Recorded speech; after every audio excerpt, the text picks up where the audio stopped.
South India Shopping Mall, The Wedding Mantra, Sarikotta Wedding Collection, South India Shopping Mall.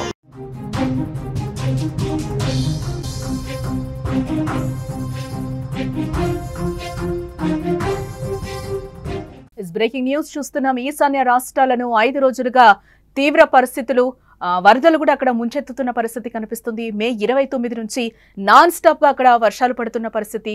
అక్కడ అనేక ప్రాంతాలు కూడా ఇప్పటికే నీట మునిగిపోయిన పరిస్థితి కనిపిస్తుంది. కొన్ని ఇళ్లు కూడా వరదలో కొట్టుకుపోయాయి. ఇక కొండ చర్యలు కూడా ఒక పక్క నుంచి విరిగి పడుతున్న పరిస్థితి. నిరాశ్రయులుగా వేలాది మంది చేరినట్లుగా తెలుస్తోంది. ఇప్పటి వరకు మొత్తం 36 మంది మృతి చెందినట్లుగా అధికారిక లెక్కలు చెప్తున్నాయి. విపత్కర పరిస్థితులపై మోదీ ఫోకస్ చేసినట్లుగా తెలుస్తుంది. ఆయా రాష్ట్రాల సీఎంలకు కూడా ఆయన ఫోన్ చేసి మాట్లాడారు. కేంద్రం సాయం అందిస్తుందని కూడా ఆయన ఒక రకంగా హామీ ఇవ్వడం జరిగింది ఆయా రాష్ట్రాలకు. ఇంకా అక్కడ సహాయక చర్యలు కూడా కొనసాగుతున్న పరిస్థితి కనిపిస్తుంది. టోటల్ గా చూస్తే ఈశాన్య భారతదేశాన్ని వరదలు ముంచెత్తుతున్నాయి. అస్సాంతో పాటు ఇటు మిజోరాం, మణిపూర్, త్రిపుర, అరుణాచల్ ప్రదేశ్, సిక్కిం రాష్ట్రాల్లో గత 4-5 రోజుల నుంచి కూడా అతి భారీ వర్షాలు, వరదలు తీవ్ర ప్రభావాన్ని చూపిస్తున్నాయి. వరదలు ముంచెత్తడంతో అనేక ప్రాంతాలు అక్కడ నీట మునిగిపోయిన పరిస్థితి కనిపిస్తుంది. రోడ్లు కొట్టుకుపోయాయి, ఇళ్లు కూడా ధ్వంసమైన పరిస్థితి కనిపిస్తుంది. అక్కడ మనం క్లియర్ గా విజువల్స్ లో అయితే చూడొచ్చు. అక్కడ మణిపూర్ లో కూడా పరిస్థితి ఏ విధంగా ఉంది, అక్కడ ఏ విధంగా సహాయక చర్యలు కొనసాగుతున్నాయి. అక్కడ నీటిలో ఉండి కూడా ఒకరు హెల్ప్ తీసుకుంటూ పైకొస్తున్న పరిస్థితి కనిపిస్తుంది. అక్కడ సహాయక బృందాలన్నీ కూడా కష్టపడుతున్న పరిస్థితి. ఇక వరద సహాయక చర్యల్లో కూడా బిఎస్ఎఫ్ జవాన్లు వాళ్ళందరూ కూడా పాల్గొంటున్న పరిస్థితి మనకి ఇక్కడ క్లియర్ గా కనిపిస్తున్న పరిస్థితి అయితే కనిపిస్తుంది. ఎన్డీఆర్ఎఫ్ బృందాలు కూడా రంగంలోకి దిగాయి. సహాయక చర్యల్లో కూడా పూర్తిగా మునిగిపోయినట్లుగా తెలుస్తుంది. ఇంకొక విజువల్లో మనం చూస్తున్నాం. రెడ్ కలర్ కారు ఏ విధంగా వరదలకి కొట్టుకుపోతుందో కూడా మనకి కనిపిస్తున్న పరిస్థితి కనిపిస్తుంది. అక్కడ ఊరంతా కూడా కొట్టుకుపోయిన పరిస్థితి అయితే మనకి కనిపిస్తుంది. ఎక్కడ చూసినా కనుచూపు మేరలో వాటరే కనిపిస్తున్న పరిస్థితి కనిపిస్తుంది. చాలా వరకు అక్కడ ప్రాంతాలన్నీ కూడా నీట మునిగాయి. వారిని కాపాడుకోవడానికి కూడా పై ఫ్లోర్స్ ఎక్కుతున్న పరిస్థితి కనిపిస్తుంది. తీస్తా నది కూడా ఎంత ఉధృతంగా ప్రవహిస్తుందో కూడా మనకి కనిపిస్తున్న పరిస్థితి అయితే ఇక్కడ చూడొచ్చు. విజువల్స్ లో అయితే మనకి క్లియర్ గా కనిపిస్తున్నాయి. ఇక కొండ చర్యలు విరిగి పడిపోతున్న పరిస్థితి కనిపిస్తుంది. ఇప్పటి వరకు కూడా మొత్తం 36 మంది ప్రాణాలు కోల్పోయినట్లుగా అధికారిక లెక్కలు చెప్తున్నాయి. అస్సాం రాష్ట్రంలో అత్యధికంగా 11 మంది మరణించగా అరుణాచల్ ప్రదేశ్లో 10 మంది, అలాగే మేఘాలయలో 6 మంది, మిజోరంలో 5 మంది, సిక్కింలో 3, త్రిపురలో 1 ప్రాణాలు కోల్పోయినట్లుగా సమాచారం. వేలాది మంది నిరాశ్రులయ్యారు. సుమారు 5.5 లక్షల మందిపై వర్షాలు, వరదలు ప్రభావం చూపుతున్న పరిస్థితి. వరదల్లో చిక్కుకున్న వారిని రక్షించేందుకు ముమ్మర సహాయక చర్యలైతే అక్కడ ప్రస్తుతం కొనసాగుతున్నాయి.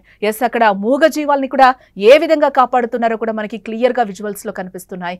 అక్కడ సహాయక చర్యలు కూడా ముమ్మరంగా సాగుతున్న పరిస్థితి కనిపిస్తుంది. ఒక ఆ రోపును పట్టుకొని కూడా అక్కడ సహాయక చర్యల్లో ఉన్న వాళ్ళు కూడా ఇబ్బందులు పడుతున్న పరిస్థితి కనిపిస్తుంది. ఎందుకంటే మోకాళ్ల పైకి నీళ్లు వచ్చేసిన ప్రభావం అయితే మనకు కనిపిస్తుంది. ఇంకొక బాక్స్ లో మనం చూస్తున్నాం. మణిపూర్ లో అందరినీ కూడా అక్కడ రెస్క్యూ టీం కాపాడుతున్న పరిస్థితి కనిపిస్తుంది. ఆ వాటర్ లోనే ఒక వాహనంలోకి అందరినీ ఎక్కించుకుని కూడా అక్కడ రోడ్లు దాటిస్తున్న పరిస్థితి అయితే కనిపిస్తుంది. ఎక్కడ చూసినా చుట్టూ కనుచూపు మేరలో మనకి నీళ్లే కనిపిస్తున్నాయి. ఎక్కడ జనజీవనం అయితే అక్కడ పూర్తిగా స్తంభించిపోయింది. దాదాపు 5 రోజుల నుంచి వర్షాలు పడుతున్నాయి అని అంటే అక్కడ ఎలాంటి పరిస్థితులు ఉన్నాయో కూడా మన కళ్ళకు అద్దం పడుతున్నట్లుగా కనిపిస్తున్నాయి.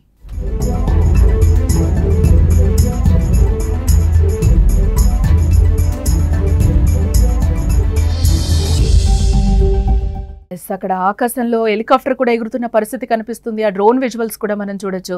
అక్కడి నుంచి హెలికాప్టర్ నుంచి కూడా అక్కడ సహాయక చర్యలు కొనసాగుతున్నట్లుగా తెలుస్తుంది. అందరినీ కూడా సహాయక శిబిరాలకి తరలిస్తున్న పరిస్థితి కూడా మనం ఇక్కడ క్లియర్ గా చూడొచ్చు. ఆ వరదల్లో ఉంటూనే వాళ్ళందరినీ కూడా లగేజ్ అంతా తీసుకొని కూడా పంపిస్తున్న పరిస్థితి అయితే ఇక్కడ మనకి క్లియర్ గా విజువల్స్ లో కనిపిస్తున్నాయి. అస్సాం రాష్ట్రంలో 22 జిల్లాల్లో ఈ వరదలు ముంచెత్తుతున్న పరిస్థితి అయితే కనిపిస్తుంది. 15 నదులు ప్రమాదకర స్థాయికి మించి ప్రవహిస్తున్నాయట. భారీ వర్షాల కారణంగా రవాణా వ్యవస్థ పూర్తిగా అస్తవ్యస్తమైపోయింది. రోడ్లు, రైలు మార్గాలు, ఫెర్రీ సేవలు అన్నీ కూడా నిలిచిపోయినట్లుగా తెలుస్తోంది. సిక్కిం రాష్ట్రంలోనూ ఇదే పరిస్థితి కనిపిస్తుంది. మే 29 నుంచి మాంగన్ జిల్లాలో కురుస్తున్న ఎడతెరిపి లేని వర్షాల కారణంగా అనేక చోట్ల కొండ చర్యలు విరిగి పడుతున్నాయి. ఫిడాంగ్ సంగక్లాంగ్ ప్రాంతంలోని వంతెనలు భారీగా దెబ్బతిన్నట్లుగా కూడా మనకి విజువల్స్ లో కనిపిస్తున్నాయి. రహదారి రాకపోకలు పూర్తిగా నిలిచిపోయాయి. లాచుంగ్, చుంగ్తాంగ్ పట్టణాల్లో చిక్కుకున్న 1678 మంది పర్యాటకులను అధికారులు సురక్షితంగా తరలించగా మరో 100 మందికి పైగా లాచెన్లో చిక్కుకుపోయినట్లుగా మనకి సమాచారం అందుతోంది. తీస్తా నది 35 నుంచి 40 అడుగుల మేర ఉప్పొంగి ప్రవహించడంతో ప్రాంతీయ కనెక్టివిటీ, రోడ్లు, వంతెనలు అయితే తీవ్రంగా దెబ్బతిన్నట్లుగా కనిపిస్తుంది. అక్కడ రోడ్లు కూడా మనకి కనిపించని పరిస్థితి అయితే కనిపిస్తుంది. ఆ వరద ఉధృతికి ఆ నది కూడా ఎంత వేగంగా ప్రవహిస్తుందో కూడా మనకి కళ్ళకి కట్టినట్లుగా కనిపిస్తుంది. ఇదే బాక్స్ లో కూడా అక్కడ జనాలు కూడా వారిని కాపాడుకోవడానికి ఎంత ఇబ్బందులు పడుతున్నారో కూడా మనకి క్లియర్ గా కనిపిస్తున్న పరిస్థితి. అందులోనే సహాయక చర్యలు కూడా ముమ్మరంగా కొనసాగుతున్న పరిస్థితి అయితే మనకు కనిపిస్తుంది. అక్కడ ఊరైతే కనిపించని పరిస్థితి కనిపిస్తుంది. ఆ ఊరు చుట్టూ ఆ బిల్డింగ్లన్నీ మునిగిపోయి ఎవరు కూడా అక్కడ మనుషులు కనిపించిన పరిస్థితి కనిపిస్తోంది. వర్షం కారణంగా సిక్కింలో వేర్వేరు ప్రాంతాల్లో కూడా చిక్కుకుపోయిన వారిని రక్షించేందుకు వాయుసేన రంగంలోకి దిగింది. 2 Mi-17 హెలికాప్టర్ల ద్వారా 34 మందిని పాంగ్యాంగ్ విమానాశ్రయానికి చేర్చింది.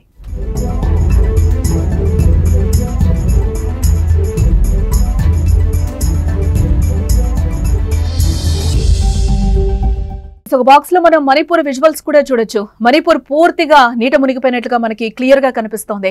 మణిపూర్ రాష్ట్రంలో అనేక నదులు కూడా ఉప్పొంగుతున్న పరిస్థితి కనిపిస్తుంది. పశ్చిమ కమెంగ్, కమ్లే, ఎగువ దిగువ సబన్సిరి, పాపుంపరే, దిబాంగ్ లోయ, లోయర్ దిబాంగ్ లోయ, లోహిత్, చాంగ్లాంగ్, క్రాదాది, కురుంకుమే, లాంగ్డింగ్ వంటి జిల్లాల్లో నదులు, ఉపనదులు ప్రమాదకర స్థాయికి చేరుకున్న పరిస్థితి కనిపిస్తుంది. దీంతో కొన్ని ప్రాంతాల్లో కరకట్టలు కూడా తెగిపోవడం జరిగింది. ఈ వరదల ప్రభావంతో 19,000 మందికి పైగా ప్రజలు తీవ్రంగా నష్టపోయినట్లుగా అధికారులు చెప్తున్నారు. అధికారులు తెలిపిన వివరాల ప్రకారం 3,365 ఇళ్లు దెబ్బతిన్నాయి. 103 ప్రాంతాలు నీటిలో తేలియాడుతున్నాయి. 19,811 మంది ప్రజలు తాత్కాలికంగా నిరాశ్రులయ్యారు. వారి కోసం ప్రభుత్వం మొత్తం 31 సహాయక శిబిరాలనైతే ఏర్పాటు చేసింది. ఇంపాల్ తూర్పు జిల్లాలో ఎక్కువ నష్టం వాటిల్లింది. భారీగా నీరొచ్చి ముంచెత్తిన నేపథ్యంలో Jawaharlal Nehru institute of medical sciences లో చిక్కుకుపోయిన వైద్య విద్యార్థులు అలాగే సిబ్బందిని రక్షించేందుకు మణిపూర్ ఫైర్ సర్వీసెస్ అలాగే Assam rifles, SDRF, NDRF, Indian army సంయుక్తంగా అక్కడ సహాయక చర్యలు చేపట్టిన పరిస్థితి అయితే కనిపిస్తోంది. వీరందరికీ కూడా మోదీ అక్కడున్న రాష్ట్ర మంత్రులకి, సీఎంలకు కూడా ఫోన్ చేసిన పరిస్థితి కనిపిస్తుంది. మేము అండగా ఉంటాం, ఎలాంటి సహాయక చర్యలు కావాలన్నా కూడా మమ్మల్ని సంప్రదించండి అని కూడా చెప్తున్న పరిస్థితి. ఆయన వీటన్నిటి మీద పీఎం మోదీ సమీక్ష చేస్తున్నట్లుగా కూడా మనకి సమాచారం అందుతోంది.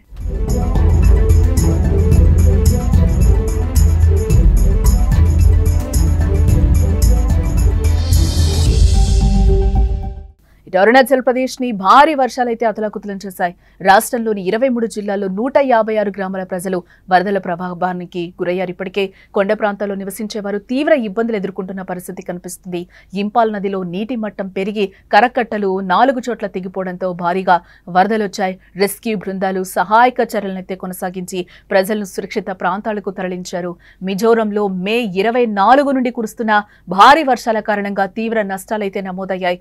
ఇప్పటి వరకు 212 రహదారులు కొండ చర్యల కారణంగా మూసుకుపోయాయి. మే 29, 30 తేదీల్లో 2 రోజుల పాటు పాఠశాలలు మూసివేయగా సోమ, మంగళవారాలు అన్ని పాఠశాలలు తాత్కాలికంగా మూసివేయాల్సి వచ్చింది. ఇతర రాష్ట్రాల మాదిరిగానే ఇక్కడ కూడా కొండ చర్యలు విరిగిపడి ఇళ్లు కూడా పూర్తిగా ధ్వంసమైనట్లుగా తెలుస్తుంది. ఆ విజువల్స్ కూడా మనం క్లియర్ గా చూస్తున్నాం. కొండ చర్యలు ఏ విధంగా విరిగిపడిపోతున్నాయి అనేది కూడా చూస్తున్నాం. దాదాపుగా 5-6 రోజుల నుంచి పడుతున్న వర్షానికి అక్కడ పూర్తిగా జనజీవనం అస్తవ్యస్తంగా మారిందని చెప్పుకోవచ్చు. ఒక పక్క కరెంటు లేక, తినడానికి తిండి లేక నానా అవస్థలు పడుతున్న పరిస్థితి కనిపిస్తుంది. ఇది చాలా ఏళ్ల తర్వాత ఇంత వర్షపాతం అక్కడ నమోదైనట్లుగా కూడా మనకి సమాచారం అందుతోంది. అధికారిక లెక్కల ప్రకారం కూడా ఇప్పటి వరకు చాలా మంది చనిపోయిన పరిస్థితి కనిపిస్తుంది. ఈశాన్య రాష్ట్రాల్లో వరద పరిస్థితిపై ప్రధాని నరేంద్ర మోదీ కూడా దృష్టి పెట్టారని చెప్పుకోవచ్చు. ఆయా జిల్లాల ముఖ్యమంత్రులతో ఫోన్లో మాట్లాడి తాజా పరిస్థితులపై ఆయన ఆరా తీస్తున్నారు. కేంద్ర ప్రభుత్వం నుంచి అవసరమైన సహాయక సహకారాలు అందిస్తామని కూడా ఆయన హామీ ఇచ్చారు.